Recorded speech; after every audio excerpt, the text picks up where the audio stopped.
البدع والأهواء، أهل البدع العقائدية وأهل البدع السياسية. أنا أقول بيننا وبينكم السلف، بيننا وبينكم الكتب، كان فيقول البدع بيننا وبينكم. Bismillahirrahmanirrahim. Kita baca di Al-Fusul, lanjut ikhwah. Terakhir kita bahas mengenai tentang Rasulullah membangun masjid. Rasulullah membangun masjid dengan uang sumbangan, minta-minta menggalang dana atau bagaimana? Dengan apa Rasulullah membangun masjid? Tanah itu dibeli dengan apa? Dengan hadiah. Sebagian riwayat Rasulullah memberikan 10 dirham. Maka apa artinya 10 dirham itu? Santunan. Rasulullah tetap ingin memberi. Ingin tetap memberi. Mereka sudah mengatakan itu untuk Allah dan juga Rasulnya. Tapi Rasul tetap ingin memberi. Jadi itu suatu santunan dan itu suatu membalas kebaikan dengan kebaikan. Membalas suatu kebaikan dengan kebaikan. Nah itu Rasul SAW. Beliau ikut campur dan berpartisipasi dalam membangun apa enggak? Karena itu seorang pemimpin. Dan itulah seorang pemimpin. Itulah seorang pemimpin. Dalam hal apapun ya ikhwah. Pemimpin untuk suatu negara atau pemimpin dalam rumah tangga. Dia yang andil, dia yang ikut, dia yang juga ikut capek dan berani untuk membantu. Rasulullah SAW kalau di rumah, di antara kerjaannya adalah membantu istrinya. Kalau dengar waktu sholat, adzan, langsung berangkat meninggalkan kerjaan tersebut. Jadi seorang pemimpin dia andil, bukan cuma berani dan pintar memerintah. Tapi nggak ada di sana tuh fi'il, perbuatan, dan fi'ilnya Rasulullah itu lebih berkesan di mata para sahabat daripada qaul. Makanya Rasulullah di waktu Hudaybiyah nggak jadi umrah karena dicegah. Memerintahkan para sahabat untuk tahallul, nggak ada satupun yang mau. Maka Rasulullah diberikan isyarat dan masukan oleh Ummu Salamah, coba engkau dulu yang memulai tahallul. Rasulullah tahallul langsung semuanya apa? Tahallul. Nah itu lebih auqa, dia lebih apa? Lebih mengena. Ini Rasulullah. Jadi ada qaulun dan juga ada fi'lun. Ada qaulun dan juga ada fi'il. Dan masjid beliau sangatlah sederhana.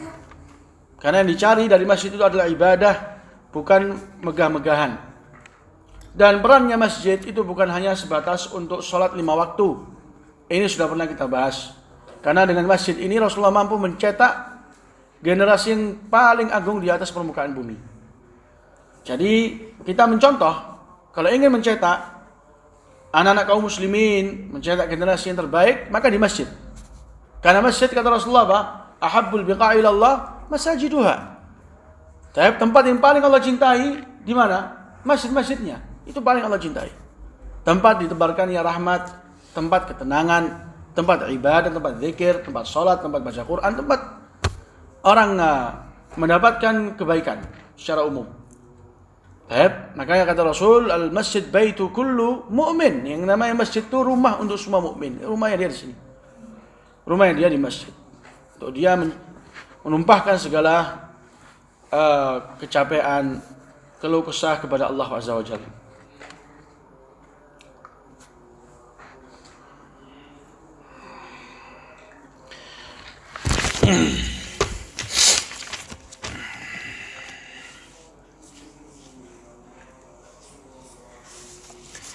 Bismillahirrahmanirrahim. Qala Ibnu Katsir rahmatullah alaihi faslun al-mu'akhatu bainal muhajirin wal ansar.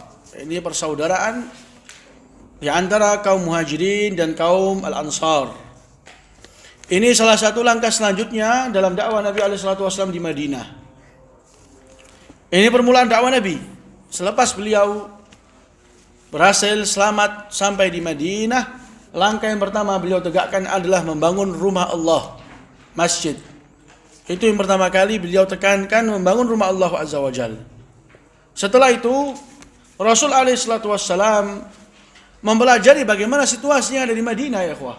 Dipelajari. Di Madinah ini banyak orang. Di Madinah ini banyak status, banyak kabilah. Di Madinah ini enggak semuanya muslim. Itu semua dipelajari oleh Nabi alaihi salatu wassalam, dan setiap kondisi dari suatu kaum diberikan solusi masing-masing. Ada di sana orang-orang Ansar sebagai tuan rumah.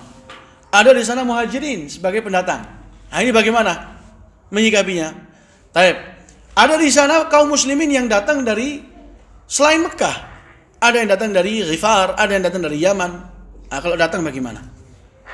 Taib. Di sana ada juga beberapa orang-orang kafir yang ada di Madinah. Ada yang masih di atas agama nenek moyang mereka dari kalangan Al-Aus wal Khazraj, belum masuk Islam. Ada juga dari kalangan orang-orang Yahud. Ada juga Yahud di antara kaum muslimin. Ada Yahud Bani Nadir, Bani Qainuqa, Bani Mustaliq, semua Yahud. Ada di sana. Ada juga kaum muslimin yang masih nyangkut di Mekah. Seperti Ibnu Abbas dan juga ibunya, mustad'afin, enggak punya apa-apa, enggak mampu untuk keluar. Nah, bagaimana nyikapi ini? Ini mereka masih nyangkut di sana. Masa kelas kita selamat selesai di sana, Allah ma'ahum. Ada juga kaum muslimin yang masih di mana? Di Habasyah. Masih ada di sana. Ada juga di sana orang-orang kufar yang menanti bagaimana mereka punya kesempatan untuk menghancurkan Nabi. Berarti ini kan perbedaan manusia banyak. Rasulullah mempelajari ini semua. Tidak akan mungkin selesai bangun masjid selesai. Enggak, selepas membangun masjid, membangun rumah Allah Azza wa Jalla, mulailah Nabi SAW mempelajari keadaan manusia masing-masing. Dilihat. Di sini kata Ibnu Katsir rahmatullah alaihi, wa wada'a Rasulullah man bil Madinati minal Yahud wa kataba bidzalika kitaba. Rasulullah mengikat perjanjian dengan orang-orang Yahud yang ada di Madinah. Dan menjadikan itu, ikatan tersebut menjadikan suatu tulisan. Suatu tulisan, enggak cukup ikatan dengan ucapan. Rasul di Bai'atul Aqabah yang pertama dan kedua, Bai'atul Aqabah, baiat antara Nabi dengan orang-orang Madinah. Masih ingat? Yang pertama, baiat pertama 6-7 orang datang.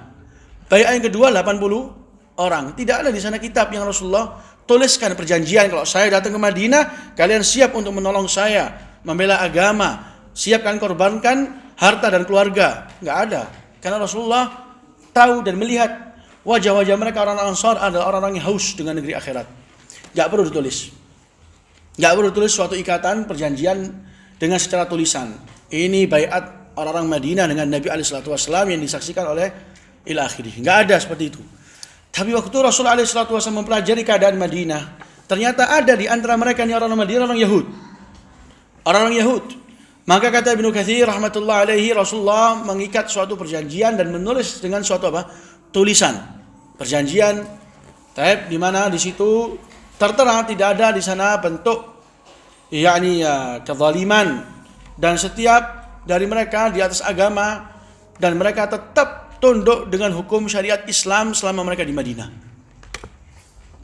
Jadi kalau ada apa-apa berhukumnya kepada Nabi alaihi salatu wassalam. Ini namanya suatu musalaha muwada'ah wasiqah antara Nabi SAW dengan orang-orang Yahud. Dan dia ini suatu cerita yang masyhur ya ikhwah. Masyhur, ma'ruf di antara para ulama sejarah. Tapi semua sanadnya enggak benar. Semua sanadnya enggak sampai enggak sampai dalam tahapan yang sahih. Tapi dia masyhur. Dia masyhur. Tapi dari segi sanadnya, dari segi riwayatnya enggak benar. Makanya Imam Az-Zahabi, salah satu imam yang pakar dalam sejarah, gak menyebutkan tentang perjanjian ini di kitabnya beliau yang sangat agung, Tarikh Islam, sejarahnya Islam, kitab besar, gak ada di situ. Walau juga seperti Imam Nawawi, gak ada yang menyebutkan. Tapi menunjukkan cerita ini di sisi mereka bukanlah cerita yang ada dalilnya yang benar. Tapi dia masyhur. Dia masyhur. Yang ada malah justru Rasulullah SAW pernah mengikat suatu perjanjian bukan awal datang tapi berikutnya. Mengikat suatu perjanjian selepas pembunuhan Ka'ab ibn al-Ashraf. Perjanjian antara Rasulullah dengan Yahud. Jadi mereka ini kaum Yahud ya ikhwah, salah satu kaum yang paling buruk, paling banyak khianat dan paling banyak pembangkang. Maka keberadaan Nabi SAW di Madinah enggak secara total merasa aman. Di punggung-punggungnya ada 3 qabail, 3 kabilah, 3 suku Yahud yang besar. Bani Nadir, Bani Qainuqa, dan Bani Mustaliq. Jadi meskipun dari segi nasab, dari segi sanadnya enggak benar, tapi insyaallah itu termasuk hal yang dipikirkan oleh Nabi. Tentang bagaimana menyikapi mereka orang-orang Yahud. Karena orang-orang Yahud banyak diceritakan di Al-Quran bagaimana sifat dan juga karakter mereka. Qala Wa aslama habruhum Abdullah bin Salam radhiyallahu taala an. Dan masuk Islamlah ulama atau salah satu ulama mereka. Siapa namanya Abdullah bin Salam? Ada yang mengatakan asal namanya Al-Husain. Namanya asal Al-Husain. Waktu masuk Islam diganti oleh Nabi Abdullah. Abdullah bin Salam, dia termasuk ulamanya Yahudi. Dan beliau mengingat karena dia ulamanya Yahudi, telah datang kepada beliau bagaimana sifatnya Nabi, pengkabaran tentang kedatangan Nabi, yang dimana datangnya Nabi itu akan bersamaan dengan datangnya hari kiamat. Artinya beliau adalah penutup para Nabi. Ini semua sifat-sifat ada di kitab orang-orang Yahud dan juga telah dipelajari dan dihafal oleh Abdullah bin Salam. Maka waktu Nabi SAW datang di Madinah, mulailah manusia menyambut, mulailah manusia berkumpul di sisi Nabi. Di situ Abdullah bin Salam memperhatikan Nabi. Kata beliau, wajah beliau bukanlah wajah orang yang dikenal dengan kedustaan. Wajah orang jujur. Karena memang demikian ya ikhwah. Wajah itu bisa memberikan suatu kesan. Ini wajah la'ab, wajah orang yang nakal, wajah orang yang mustaqim bisa kelihatan. Karena tadi itu hati ini adalah rajanya anggota tubuh. Kalau dia sehat, maka itu akan menampakkan kesehatan di anggota yang lain. Kalau nggak sehat, nampak. Jadi orang yang penampilannya sangat menyelisihi syariat, meskipun indah, cakep, rapi, dia tetap buram. Dia tetap apa? Buram. Dia tetap buram dan hatinya tetap apa? Juga buram. Karena mazahirnya dia, penampakannya dia. Jadi Abdullah bin Salam subhanallah melihat wajah Rasul dan tahu ini bukan wajah orang yang dusta. Dan Abdullah bin Salam langsung datang kepada Nabi. Di situ beliau mendengarkan hadis yang ma'ruf, ya ayyuhan nas afshus salam wa at'imut ta'am wa sallu bil laili wan nasu niyam wasilul arham tadkhulu al jannata bis salam. Wahai sekalian manusia, sebarkanlah salam dan berikanlah makanan dan salatlah di waktu malam, di mana waktu manusia tidur lelap, dan sambunglah tali persaudaraan, sekali kalian akan masuk surga dengan selamat. Ini didengar oleh Abdullah bin Salam. Di situ Abdullah bin Salam memberikan kepada Rasulullah 3 pertanyaan. Kalau dia menjawab, maka di situ dia akan langsung masuk Islam. Tapi 3 pertanyaan tentang apa yang pertama kali dimakan oleh penduduk surga. Tapi apalagi tentang kapan anak itu bisa menyerupai ayah dan kapan bisa menyerupai ibu. Tapi itu pertanyaan Rasulullah SAW nggak tahu sebelumnya jawabannya sampai Jibril yang memberikan ilmunya. Maka waktu kata Rasulullah SAW, akhbarani bidzalika Jibril anifa. Jibril barusan ngasih tahu saya tentang jawaban. Dan Abdullah bin Salam sesuai dengan keadaan Yahudi. Tapi Jibril qala dzaka aduwul, yani madza hadzaka aduwul yahud minal malaikah. Jibril itu musuhnya Yahudi dari kalangan para malaikat. Musuhnya Yahudi. Jibril dimusuhi juga orang Yahudi ya. Jadi malaikat pun enggak lepas dari permusuhan Yahudi ya ikhwah. Allah pun enggak lepas dari permusuhan Yahudi. Siapa yang mengatakan Allah itu fakir? Yahudi. Yang mengatakan Allah itu bakhil? Yahudi. Tapi semua itu berangkat dari Yahudi. Yang mengatakan kami di waktu yang sama Allah itu bakhil, di waktu yang sama Allah itu kikir, di waktu yang sama Allah itu fakir, tapi kita adalah anak Allah. Kita adalah apa? Anaknya Allah. Nahnu abna'ullahi wa hibba'u. Yahudi. Jadi permusuhan mereka bukan untuk hanya sekelas para nabi, bahkan sekelas para malaikat, bahkan kepada Allah Azza wa Jalla. Itu orang Yahudi. Maka Rasul mengkabarkan yang pertama kali dimakan oleh ahli surga adalah ziyadah kabidul hut. Ziyadah kabidul hut. Hatinya ikan paus.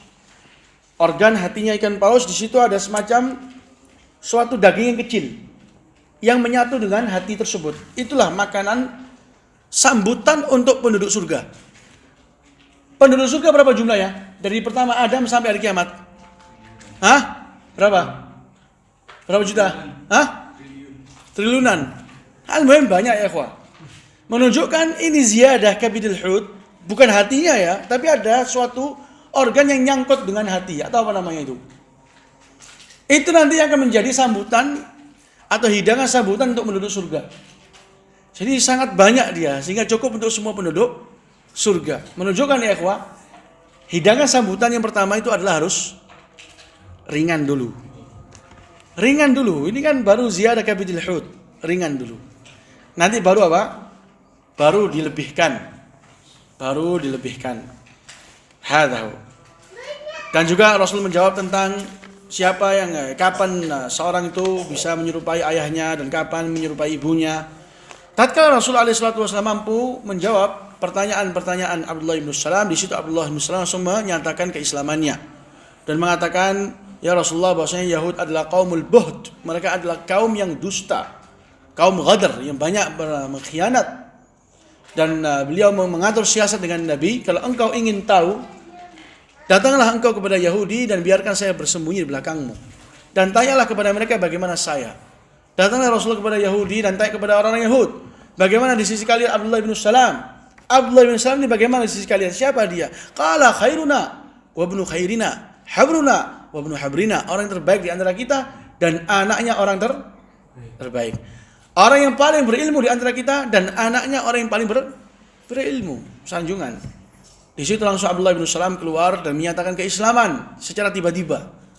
Tatkala sudah demikian, langsung mereka berbalik arah, langsung mencela syarruna ibnu syarrina, yang paling buruk di antara kita dan anaknya yang paling terburuk di antara kita. Kaum buht, dusta. Tapi orang kalau berdusta itu mungkin 1 hari, 2 hari mungkin ya ikhwaya.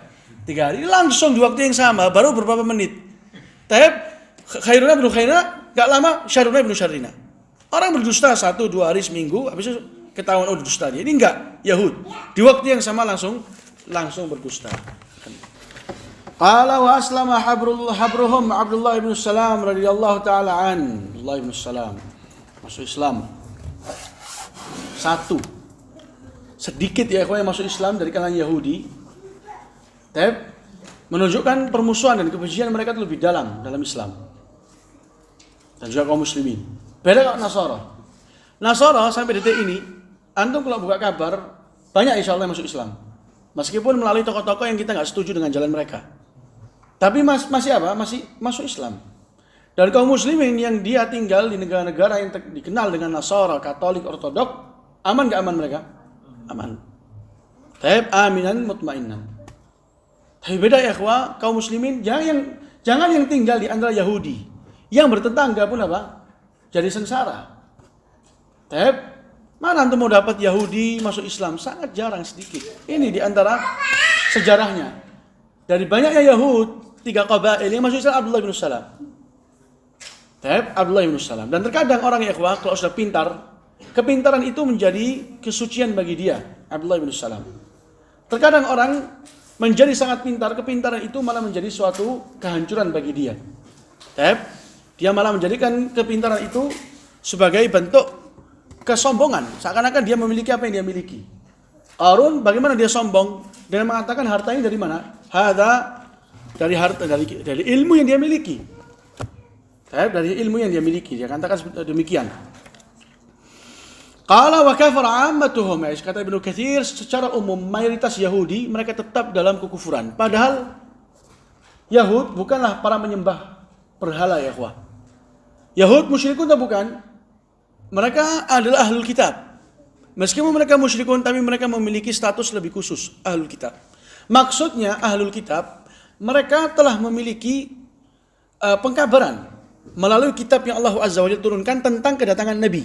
Dan mereka sudah mengatakan kepada Al-Aus wal Khazraj, kalau suatu saat akan datang seorang Nabi, dengannya kita berperang menghadapi kalian.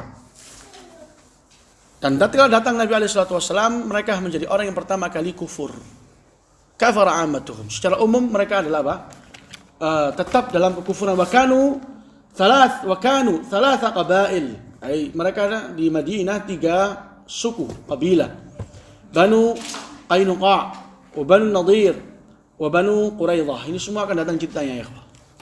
Qala wa akhir Rasulullah sallallahu alaihi wa ala alihi wasallam bainal muhajirin wal ansar. Ini sekarang langkah berikutnya ya ikhwah. Sudah dilihat bagaimana menyikapi mereka kaum Yahudi. Dan apa langkah Nabi SAW bagi mereka.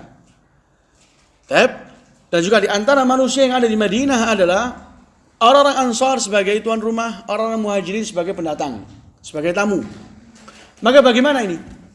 Bagaimana cara menyatukan mereka? Dan Al-Ansar mereka dikenal dengan apa sebelumnya?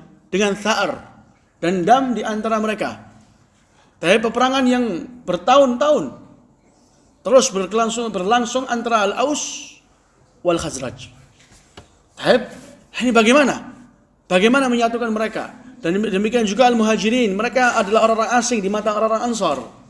Orang-orang asing dan bukan satu dua yang datang, puluhan, ratusan yang datang. Ini bagaimana? Rasul SAW menyikapi situasi ini sehingga agama ini tetap terang benderang. Agama ini dakwahnya terus jalan. Bagaimana? Maka kata Ibnu Katsir, wa akha Rasulullah bainal muhajirin wal ansar. Maka Rasul di antara langkah beliau yang pertama dalam menjunjung tinggi dakwah adalah mempersaudarakan antara orang-orang muhajirin dan juga orang-orang ansar. Dipersaudarakan di atas akidah ya ikhwah. Mereka nggak dipersaudarakan di atas suatu dunia, di atas suatu jabatan, di atas suatu kenikmatan dunia, enggak ya ikhwah. Dipersaudarakan di atas akidah yang sama.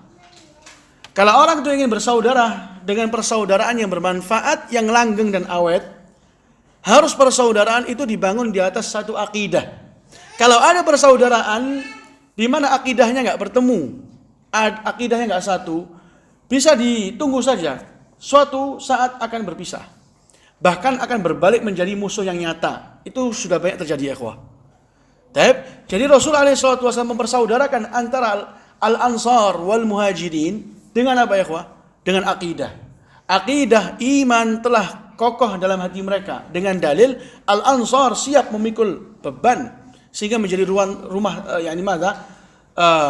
rumah menyambut Nabi SAW. Dan Muhajirin pun sama. Kokoh keimanan mereka sehingga mereka menampakkan kekokohan iman dengan meninggalkan halaman kampung. Ditinggalkan harta mereka, ditinggalkan. Pindah ke Madinah, kosong gak punya apa-apa. Berarti yang mempertemukan mereka adalah apa? Agama. Sehingga dengan agama inilah Rasul SAW mempersaudarakan mereka. Mempersaudarakan mereka dengan agama. Sehingga dengannya mereka bersaudara. Dan jadilah persaudaraan antara Al-Muhajirin wal Ansar itu suatu contoh persaudaraan yang sangat kokoh. Wallahi sangat kokoh ya ikhwah. Sangat kuat, sangat erat. Kalau kita misalnya melihat bagaimana persaudaraan mereka yang dihitung dengan hari saja, tiba-tiba kalau kita melihat ceritanya itu seperti persaudaraan yang sudah tahunan. Itu semua berangkat dari iman ya ikhwah, dari akidah. Masih ingat bagaimana ceritanya Abdurrahman ibn Auf dengan Sa'ad ibn Rabi' yang Rasulullah SAW persaudarakan mereka. Ini Ansari wa hadha Muhajiri. Ini orang Ansari, ini orang Muhajiri. Dipersaudarakan oleh Nabi SAW. Bagaimana sikap Sa'ad ibn Rabi'? Apa yang dikatakan Sa'ad ibn Rabi' kepada Abdurrahman bin Auf? Dikatakan, saya ini adalah orang yang paling kaya di antara orang Ansar. Lihat hartaku, kau jadikan dua, ambil kau setengah. Dan saya ini punya dua istri. Pilih mana yang paling cocok untukmu. Ayo ikhwah. Coba kayak gini persaudaraan mana yang ada kayak gini? Gak ada. Ini persaudaraan yang sangat agung, berangkat dari iman. Ini bukan berangkat dari sekedar kaya. Bukan cuma karena kaya banyak ya ikhwah. Tapi karena iman, akidah. Satu, dia menuntut surga. Saya punya dua istri, coba lihat mana yang paling cocok. Saya ceraikan, tunggu sampai selesai iddahnya kamu nikah. Hai, kurang apa lagi? Dia Abdurrahman ibn Auf datang gak punya apa-apa, la keluarga wala harta. Akhirnya dia dipersaudarakan oleh Nabi SAW dengan Sa'ad bin Rabi'. Dan Nabi enggak mempersaudarakan kaya dengan kaya. Ganteng dengan ganteng. Nasab dengan nasab. Enggak. Kaya dengan yang miskin. Dipersaudarakan dengan bagaimana persaudaraan itu memberikan manfaat. Memberikan manfaat apa? Persatuan. Sa'ad bin Rabi' mengatakan dengan ikhlas ikhwah. Wallahi ini ikhlas ucapannya. Ini harta saya ini. Coba kamu bagi dua. Yang disuruh membagi siapa? Abdurrahman bin Auf. Bagian jadi dua, ambil setengah. Ini istri saya ini ada dua. Lihat mana yang paling cocok, ambil. Ya subhanallah. Ini namanya al-muasah. Bagaimana cara menghibur, bagaimana cara berta'awun. Abdurrahman ibn Auf, beliau mengatakan, semoga Allah Azza wa Jal memberikan keberkahan dalam hartamu, tunjukkan kepadaku mana pasar. Berangkat ke pasar, berdagang, sampailah beliau menjadi salah satu orang yang kaya. Demikian juga persaudaraan, persaudaraan antara Al-Ansar wal Muhajirin, sampai-sampai mereka mengatakan kepada Rasulullah, ya Rasul, aksim bainana ardana. Ini kita punya tanah ini, ya Rasul kamu bagi. Mana untuk Ansari, mana untuk Muhajiri. Jadi kalau zaman sekarang, anak punya 2000 meter, mana ambil 1000, persertifikatkan untuk mereka. Tapi anak punya tanah bagian sini, saya sedekahkan bagi mereka, orang-orang Muhajiri. Tapi Rasul SAW ingin bagaimana persaudaraan itu langgeng awet. Rasul mengatakan enggak. Jangan sampai dalam tahapan kepemilikan tanah. Tapi biarkan mereka orang-orang Muhajirin atau orang-orang Ansor tetap sebagai pemilik. Dan mereka orang-orang Muhajirin akan berserikat dengan mereka dalam panen buah. Yaitu kurma. Jadi orang-orang Muhajirin tetap enggak memiliki tanah. Tapi biarkan mereka ikut memanen. Masya Allah. Makanya sampai kata mereka, yakni mada orang-orang Muhajirin, mereka itu mengatakan ma ra'ina mithl qaum nazalna, yakni qadimna alaihim ahsana muwasatan, yakni ma fi qalil wala akthar badlan fi kathir. Jadi kami ini enggak pernah singgah di suatu tempat di mana kaum ini mereka lebih menghibur di waktu sedikit dan lebih memberikan di waktu banyak. Jadi mereka tetap ada di sana kebaikan yang mereka suguhkan, baik di waktu kaya atau di waktu miskin. Di waktu apa adanya, mereka memberi sesuai dengan kemampuan. Di waktu banyak, mereka memberi dengan apa? Dengan maksimal. Sampai-sampai kata para sahabat, orang-orang Muhajirin, laqad khashina an yadhhabu bil ajri kullih. Ya Rasulullah, kami ini khawatir mereka itu jangan-jangan telah mengantongi semua pahala. Kata Rasulullah, la ma da'autum lahum. Ma da'autum lahum. Kata Rasulullah, enggak, selama kalian masih mendoakan bagi mereka. Selama ma athnaitum lahum wa da'autum lahum. Selama kalian masih menyanjung dan bersyukur kepada mereka, dan selama kalian masih mendoakan mereka, maka enggak dikatakan mereka telah membawa pergi semua pahala. Jadi intinya lihat bagaimana mereka orang-orang Muhajirin, ikhwah. Mereka menceritakan kepada kita bagaimana sikapnya orang-orang Ansor. Tapi sampai Rasul SAW di awal mula tentang untuk menegakkan persaudaraan ini, di awal mula Rasul mensyariatkan yang namanya saling mewariskan di antara orang-orang Muhajirin wal Ansor, sehingga persaudaraan di antara mereka lebih kuat dari persaudaraan yang sesama nasab. Lebih kuat ini di awal Islam. Di awal Islam ada tawaruth. Ada yang namanya saling memberikan warisan di antara Muhajirin dan Al-Ansar. Allah, ini gambaran suatu persaudaraan yang sangat agung. Dengannya lihat bagaimana agama Islam. Lihat bagaimana perkembangan dakwah Nabi SAW. Sangat agung ya ikhwah. Karena mereka satu akidah. Karena mereka saling ta'awun, saling membantu, saling memberi. Bahkan dalam ilmu. Umar bin Khattab punya tetangga, orang Ansari. Kalau Umar bin Khattab nggak sibuk, beliau hadir kajian dan ini berangkat kerja. Kepulangannya Umar dari kajian menyampaikan kepada tetangganya yang nggak hadir. Sebaliknya, kalau Umar dia sibuk, maka ini Ansari yang hadir dan menyampaikan apa yang telah dengar dari Rasul SAW. Ta'awun mereka bukan cuma dalam makanan, dalam minuman, dalam kebutuhan, bahkan dalam ilmu pengetahuan. Ayo, bagaimana ini gambaran persaudaraan?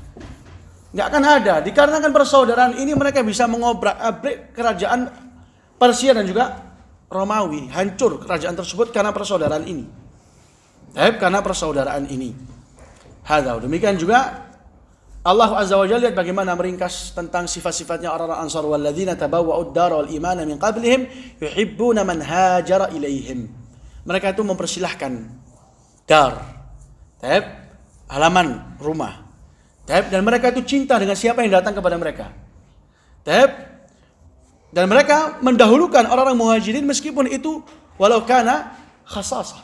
Apa yang mereka miliki itu sebagai kepribadian mereka, kepemilikan mereka secara pribadi. Seperti ceritanya tadi, Sa'ad ibn Rabi' kepada Abdurrahman bin Auf. Sesuatu yang menjadi kepemilikan mereka murni, kepribadian mereka tetap diberikan kepada orang-orang Muhajirin. Jadi ini suatu langkah yang sangat agung ya ikhwah. Dikarenakan ini Rasulullah SAW mampu mengembangkan dakwah dengan cara sangat mulia, akidah yang sama, sehingga mereka bersaudara, saling bantu-membantu, saling cinta karena Allah. Ini juga penting. Saling cinta karena Allah, bukan karena senasab, bukan karena sesuku, tapi karena Allah Azza wa Jalla. Ini semua memberikan bagaimana mereka orang-orang Muhajirin wal Ansar memiliki persaudaraan yang sangat awet, dan mereka berangkat dari akhlak dan juga karakter yang berbeda-beda. Orang Muhajirun punya karakter yang berbeda dari orang-orang Ansar. Orang-orang Ansar punya jahiliyah, sebagaimana orang Mekah juga punya jahiliyah, punya zaman jahiliyah. Tapi semua itu di antara sebab di mana orang itu mampu menjunjung tinggi ukhuwah, tatkala mereka mampu membelangkangkan semua adat-adat jahiliyah. Adat-adat jahiliyah yang ada di antara mereka dijauhkan, dibersihkan, diharamkan, ditindas di bawah kaki. Jangan sampai ada di antara mereka orang-orang Muhajirin wal Ansar. Pada di suatu saat disebutkan, ini cerita ini oleh Ibnu Abi Hatim dan juga Imam At-Tabari, bahwasanya orang-orang Yahud waktu melihat orang-orang Ansar, Al-Aus wal Khazraj, mereka di satu majelis. Ini enggak pernah dilihat sama mereka. Dulu Al-Aus wal Khazraj adalah musuh bebuyutan. Tapi ini selepas datangnya Islam, datangnya Nabi Muhammad, datangnya Muhajirin, mereka satu majelis, saling bercanda, saling berbicara. Akhirnya ini yang dikenal dengan Syas ibn Qais memerintahkan salah seorang pemuda dari kalangan Yahudi untuk masuk di antara majelisnya mereka orang-orang Ansar yang terdiri dari Al-Aus wal Khazraj untuk memancing, sehingga menyebutkan beberapa pantun-pantun, syair-syair yang dipakai oleh Al-Aus wal Khazraj waktu perang. Pantun-pantun itu apa? Untuk membangkar semangat. Jadi pantun yang membanggakan Aus dan merendahkan Al-Khazraj atau sebaliknya. Akhirnya subhanallah terpancing, beneran terpancing. Mereka tatkala disebutkan beberapa syair, pantun dan juga cerita-cerita yang di waktu perang Bu'ath antara Al-Aus wal Khazraj.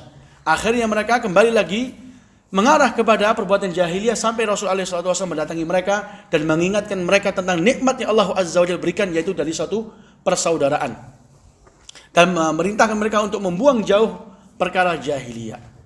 Ini suatu langkah yang sangat agung ya ikhwah. Siapa yang ingin memiliki dakwah yang Allah Azza wa Jalla cintai dan Allah tolong, siapa yang ingin bagaimana dakwah salafiyah selalu dijunjung tinggi dan selalu tertolong, maka ini salah satu langkah yang paling utama, yaitu adanya persaudaraan di antara para duat, para dai. Adanya persaudaraan di antara salafiyin. Lebih mereka dahulukan daripada membela jiwa, daripada membela harga diri, daripada yang lain. Karena yang kita bela harga dirinya dakwah. Yang harga diri kita sendiri nggak ada apa-apanya. Teman-teman kita yang ada di Jakarta, mereka itu mayoritas. Mereka itu minoritas. Teman-teman kita yang ada di Jakarta, mereka sangat minoritas ya ikhwah. Mereka alhamdulillah kenal dakwah, belajar. Mereka minoritas. Di waktu yang sama, mereka itu tidak saling ta'aluf, saling baik membaik, saling bantu membantu. Kenapa? Karena setiap di antara mereka ingin memiliki nama atau ingin menjadi kepalanya dakwah, sehingga dialah yang mengendalikan. Akhirnya kalau satu salah kepada yang lain atau yang lain kurang menghargai saudaranya, masuk dalam hatinya sesuatu, marah, jengkel, akhirnya menghajar, memboikot, gak mengajak bicara, wa ila akhirih. Semua itu kembalinya bagaimana orang menolong dan membela jiwa. Di waktu yang sama melantarkan harga diri dakwah. Tapi kalau dia itu mendidik dirinya dan mengedepankan kedewasaan, apa sih? Saya ini bukanlah orang yang sedang bersaudara dengan makhluk yang maksum. Antum gak akan mungkin dapat saudara maksum, gak salah. Gak mungkin, kemana antum mau pergi? Ya sudah, itu saudara antum tempat salah dan lupa. Yang ada adalah saling menasihati, saling ingkar mengingkar. Kalau ada kemungkaran, saling memberikan kebaikan dan mengarahkan kepada suatu kebenaran. Tapi ada kesalahan, dinasihati, didamaikan. Jangan sampai karena 1, 2 kesalahan, dakwah salafiyah menjadi sebab atau sebagai korban dikarenakan orang membela jiwa diri sendiri. Saya harus dipandang, saya harus lebih di atas. Akhirnya mereka diharamkan dari kajiannya para ustadz salafiyin. Enggak belajar lagi akhirnya. Kenapa? Karena jiwa. Mereka Al-Ansarul Muhajirin sudah memang mereka memboikot. Bentuk mereka itu ta'assub fanatik kepada suku, kepada jiwa mereka sendiri. Semua itu sudah diboikot, dibuang semua. Rontokan semua. Dan selalu mengedepankan harga diri. Dengannya dakwah itu tertolong. Qala fakanu yatawarathun bihadzal ikha. Mereka saling mewariskan dengan persaudaraan ini fi ibtidal Islam irthan muqaddaman alal qarabah. mereka saling mewariskan di awal Islam suatu warisan yang lebih didahulukan di atas kekerabatan. Subhanallah. Sampai Allah turunkan ayat wa ulul arhami ba'duhum aula bi ba'din fi kitabillah. Yang namanya kerabat itu lebih utama. Lebih utama. Itu ayat sebagai pengangkat hukum tentang saling mewariskan di antara para sahabat. Tapi awal Islam, karena itu adalah suatu maslahat yang sangat kuat dalam mengedepankan dan menjalankan dakwah, dihalalkan oleh Allah Azza wa Jalla dan disyariatkan adanya saling mewariskan. Saling mewarisi. Sampai betul-betul tertanam di antara mereka kecintaan. Tertanam di antara mereka itu mawaddah, warahmah, wa ulfah. Maka Allah Azza wa Jalla mengangkat hukum tersebut dan kembali warisan kepada kerabat. Qala wa faradallahu subhanahu wa ta'ala idzaka az-zakata rifqan bi fuqara'il muhajirin. Waktu itu juga Allah Azza wa Jalla mewajibkan yang namanya zakat sebagai bentuk bantuan dan rasa kasihan bagi orang-orang fakir di antara orang-orang muhajirin. Wa kadza dzakara Ibnu Hazm fi hadzal tarikh. Ibnu Hazm juga menyebutkan hal ini. Ala kulli hal ya ikhwah, kita sudah tahu sekarang yang telah kita pelajari adalah langkah Nabi SAW yang kedua dan yang ketiga di dalam dakwah beliau di Madinah. Yang pertama, bagaimana beliau membangun masjid. Yang kedua, bagaimana beliau mengamankan keadaan beliau dengan orang-orang Yahud yang mempelajari situasi keadaan manusia. Yang ketiga adalah al-ikha. Al-ikha. Rasulullah mempersaudarakan di antara muhajirin wal ansar. Selanjutnya insyaallah kita akan masuk mengenai tentang jihad. Dan itu juga salah satu langkah dakwah Nabi SAW yang pertama. Jihad, adanya peperangan. Itu semua demi menjaga agama. Yang dikarenakannya mereka itu apa? Hijrah. Dikarenakannya mereka itu apa? Bersaudara. Dikarenakannya mereka itu membelakangkan suku dan jahiliyah. Itu semua kenapa mereka belakangkan? Kenapa? Mereka lakukan hijrah, bersaudara. Kenapa? Karena agama. Di antara bentuk orang itu menjaga agama adanya jihad. Sehingga musuh itu untuk mereka menyerang atau untuk mereka itu memandang remeh, mereka akan berpikir dua kali. Adanya jihad untuk mengembalikan bagaimana kemuliaan Islam di mata musuh-musuh agama Islam dengan jihad. Dengan jihad itu salah satu sebab di mana Rasul SAW menjaga keutuhan dakwah. Subhanakallahumma wa bihamdik asyhadu an la ilaha illa anta astaghfiruka wa atubu ilaik.